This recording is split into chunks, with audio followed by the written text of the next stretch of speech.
Hey, future self, and hi sa lahat ng mga followers ko kung meron. And welcome back to another heartfelt solo adventure. This afternoon, gusto ko talagang mag-pause, mag-reflect at mag-wonder dito sa pinakabago and honestly pinakamahiwagang tourist spot sa Baguio City. Dito tayo ngayon sa Dragon Treasure Castle. Nasa tuktok yan ng Irisville Subdivision, Upper Irisan. Grabe, parang bumalik ako sa pagkabata, when a simple storybook or fantasy series could make my heart race. Who would have thought na magiging totoo sa harap ng isang medieval castle sa gitna mismo ng Baguio Misty Mountains? So, let's take this afternoon slowly, collecting memories for my future self habang sinusulit natin ang bawat detail ng journey ko dito.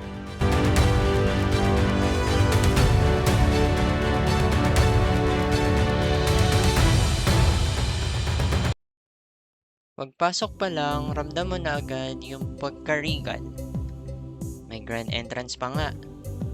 Lahat ay welcome dito, mapa-family, barkada, or pa-solo hugot moment. The vibe, a bit fantastical pero hindi intimidating ha. Kasi parang ini-encourage ka talaga na maging curious at bata ulit. Pagtingin mo sa paligid, each corner is IG worthy. Talagang parang nagkakasundo ang mythology ng West at kultura ng Cordillera dito. Konting trivia bilang mapagmahal sa kultura. Ang Dragon Treasure Castle opened lang noong February 2025 and it's located exactly at Block 9, Jade Street, Irisville Subdivision, Phase 2, Purok 20, Upper Irisan, Baguio City. So if you're coming from Baguio City Hall, mga 15 to 20 minutes lang by scooter or taxi, well, depende pa rin sa traffic yun. Pero pagdating mo dito, parang nasa ibang mundo na. Grabe, kakaiba. So isang tip lang, kung gusto mong kumuha ng pictures, sunrise, sunset, is the best. Kasi yung natural light sumasabay talaga sa characters ng stones. Parang nagbablush ng orange or gold. Well, promise, to see is the belief.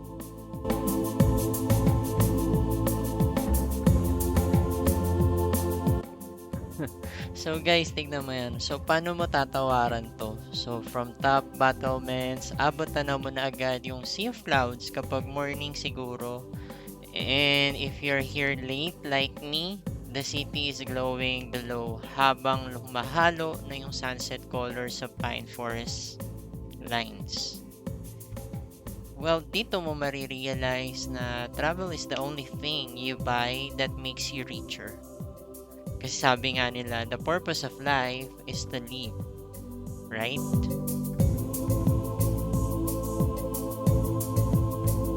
So ngayong nandito na ako, yung castle na to, grabe. It's nothing like I've seen before. Inspired siya sa mga international icons like Windsor Castle, if you're familiar, or pati na rin yung Game of Thrones na vibe. Pero, syempre, may Pinoy twist.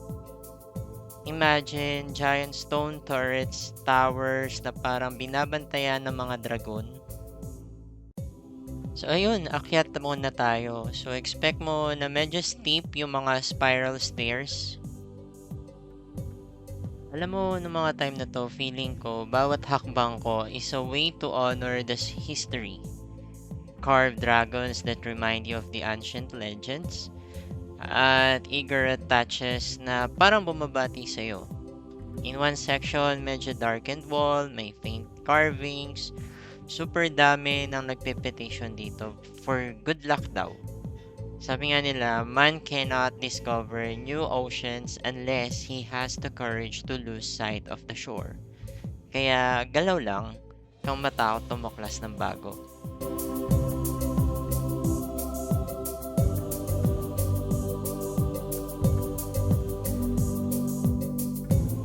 Sunsets here have different vibe actually. Kasi yung light fluently dances from castle stones down to the city lights. Parang nagpa-promise na endings can be beginnings too. And habang pinapanood ko yung araw na lumulubog behind Benguet's blanket of clouds, parang gusto kong i-press pause for a moment.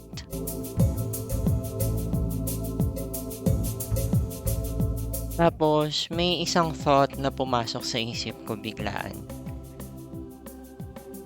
Travel makes one modest. You see what a tiny place you occupy in the world. Sa moments na ganito, all my worries shrink and my heart expands.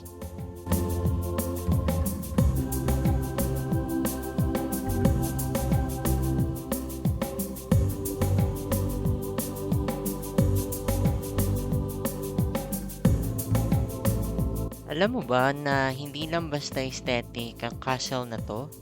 Kasi the stonework is solid, yung walls, gawang limestone yan. Galing mismo dito sa bundok ng Baguio. Sabi nga ni Sir Terrio Yubos, the owner, the real treasure dito hindi gold. It's the limestones that Baguio Mountain gifted them. Galing, 'di ba? Alam mo yung isa pang nakaka-proud dito, ginamit nila ang local Cordilleran stone masonry, which is the same skill set na centuries na. Ito yung skill set na ginamit sa paggawa ng Banawe Rice Terraces, for example. The castle is a blend of fantasy tsaka history. A real tribute sa artistry ng Baguio at Cordillera people.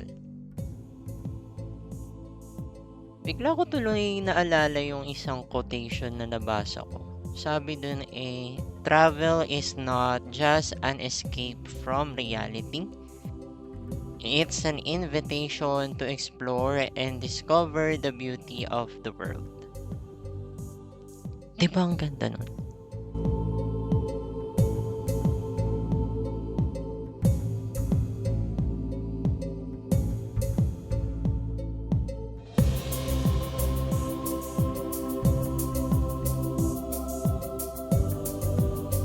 Okay, so by the way, April or somewhere in May pa kami pumunta dito.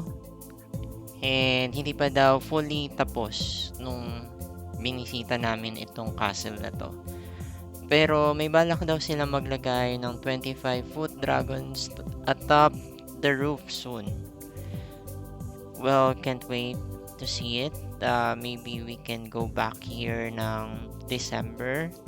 I'll keep you posted, guys. Okay, fun fact. So, malapit lang to sa Igorot Stone Kingdom, Bencab Museum, and Tamawan Village. So, pwede mo siyang i-add sa itinerary mo kung bibisita ka sa Baguio. Alright, so future self, nakamasid ako ngayon. I remember lahat ng tanong, lahat ng takot. Kadalasan ang sagot ay hanapin mo lang susunod na paglalakbay. Kasi not all those who wander are lost. Ay, ang ganda talaga dito. Sometimes, the best adventures are hidden in plain sight. Sa finale ng Golden Hour, gusto ko lang i-remind lahat. Be fearless in pursuit of what sets your soul on fire. Wala kang talo dyan. Every step inside this castle and every scooter ride outside makes you the hero of your story.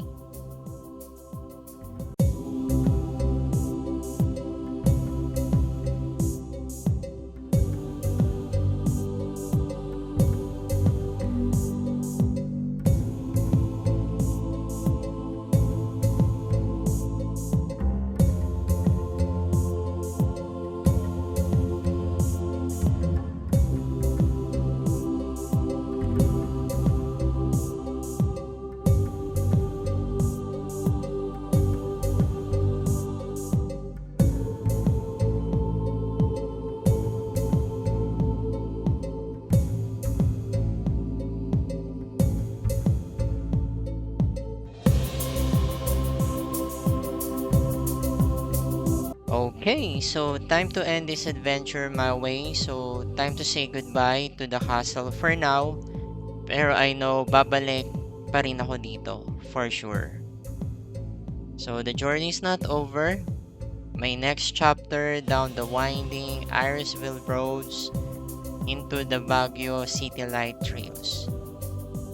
ATV 160 ang aking kasama. Gandang ride, reliable, very safe, very comfortable, and perfect lalo dito sa Baguio's winding roads. Naghihintay siya sa akin habang nagmumuni-muni ako. Now, subik na ulit.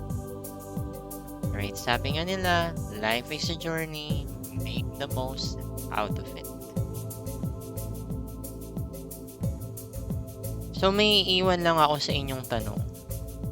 Anong adventure ang nag-aantay sa'yo kung susubukan mong hanapin ang magic ng sariling bayan? Alright, don't forget, collect places, not things. Life is short and sunsets are free. Hanggang sa susunod na lakbay, future self, and to all dreamers out there, wonder often, wonder always.